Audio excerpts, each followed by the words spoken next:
భాష్యాన్ని రచించారంటున్నారు కాబట్టి నాకు ఒక ఇది ఉంది మనస్సులో, ఏమిటంటే నేనేదైనా ఒక సూత్రాన్ని అడుగుతాను, ఆ సూత్రానికి సమాధాన అర్థం చెప్తారా అని అడిగారు. ఆ వృద్ధ బ్రాహ్మణుడు అడిగాడు, ఏదో భాష్యం రాశానంటున్నారు కదా, సరే అయితే నేను ఒక సూత్రాన్ని అడుగుతాను, దానికి అర్థం ఏమిటో నాకు చెప్పండి అని అన్నారు.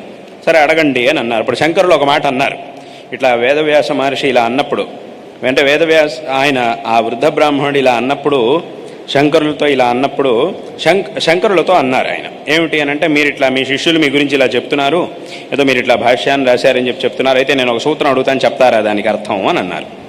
అప్పుడు శంకరులు ఒక మాట అన్నారు, ఏమిటి అని అంటే, మేము భాష్యాన్ని రచించాము అనేటటువంటిది వాస్తవమే, అయితే మేము భాష్యాన్ని రచించాము, అన్ని విషయాలు మాకే తెలుసు అనేటటువంటి అహంకారం మాకు లేదు, మాకు ఉన్నటువంటి జ్ఞానంతో మేము ఈ భాష్యాన్ని రచించాము, నాకేం అటువంటి అహంకారం అనేది లేదు, మిమ్మల్ని చూస్తే ఎవరో చాలా గొప్పవారు అని నాకు అనిపిస్తోంది, మా మనస్సు అట్లా చెబుతోంది, మీరు ఎవరో గొప్పవారుగా ఉన్నారు, మీరు అడగండి, మీరు అడగాల్సింది అడగండి, నాకు తెలిసినంత వరకు నేను చెప్తాను అని ఇట్లా వినయంగా శంకరులు సమాధానం చెప్పారు.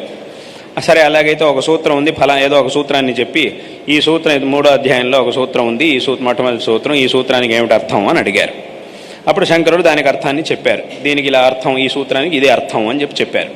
అప్పుడు వెంటనే ఆయన ఏం చేశారంటే, శంకరులు చెప్పినటువంటి అర్థాన్ని ఖండించారు, ఇది కుదరదు, ఇలా చెప్తే ఇలా చెప్పడం కుదరదు అని దాన్ని ఖండించారు.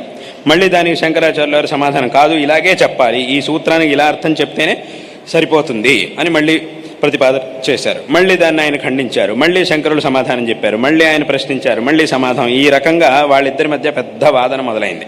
ఆ వృద్ధ బ్రాహ్మణుడు మరియు శంకరాచార్యుల వారి మధ్య పెద్ద వాదన జరిగింది. చాలా దీర్ఘకాలం ఆ వాదన జరిగింది. చాలా కాలం పాటు వాదన జరిగిన తర్వాత ఆయన అడిగినటువంటి అన్ని ప్రశ్నలకు ఆయన ఎన్ని రకాలుగా ఖండించినా కూడా మళ్ళీ శంకరులు దాన్నే అడిగినటువంటి ఆక్షేపణలు, ప్రశ్నలు అన్నిటికీ కూడా శంకరాచార్యుల వారు సమాధానం చెప్పారు. ఈ రకంగానే చెప్పి తాము రాసినటువంటి భాష్యాన్ని సంపూర్ణంగా సమర్థించి ఆ అర్థాన్ని ప్రతిపాదన చేశారు. అదంతా చేసిన తర్వాత అప్పుడు ఆయనకు చాలా సంతోషపడ్డాడు. అవును, దీని మీద ఎన్ని రకాలుగా పూర్వపక్షాలు, ప్రశ్నలు, ఆక్షేపణలు చేసినా కూడా అన్నిటికీ శంకరులు సమాధానం చెప్పారు. అదంతా విన్న తర్వాత ఆయన చాలా సంతోషించి ఆయన యొక్క నిజస్వరూపాన్ని చూపించారు. ఆయన ఎవరు అనంటే వేరెవరో కాదు, ఎవరి సూత్రాలకైతే శంకరులు భాష్యాన్ని రాశారో ఆ వేదవ్యాస మహర్షే ఆ రోజున శంకరులు రాసినటువంటి భాష్యాన్ని పరీక్షించడానికి ఆ సందర్భంలో అలా వచ్చారు.